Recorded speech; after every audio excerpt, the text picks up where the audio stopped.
সন্তান পৃথিবীতে আসবে এটা খুব স্বাভাবিকভাবে মানুষ নেয়। তারপরে একটা মেয়ে মা হবে এটা খুব স্বাভাবিক।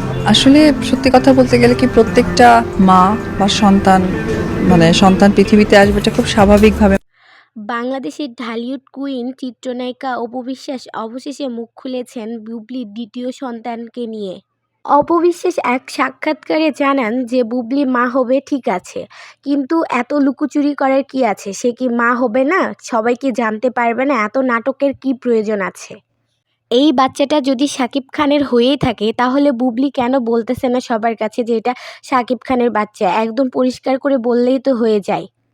আমিও সন্তানের মা হয়েছি। আমি তো এত নাটক করিনি। আমি সবার কাছে সবকিছু ক্লিয়ারলি বলেছি। ও বুবলিও তেমন সবকিছু ক্লিয়ারলি বলুক। শাকিব খানের যদি বাচ্চাটা হয়ে থাকে তাহলে সবকিছু ক্লিয়ারলি বলুক। এত তো নাটকের কোনো প্রয়োজন নাই। বুবলি মুখ না খুললেও শাকিব খান সবকিছু সত্যি বলে দিয়েছে। এটা নিয়ে অপু বিশ্বাস অনেক গর্ব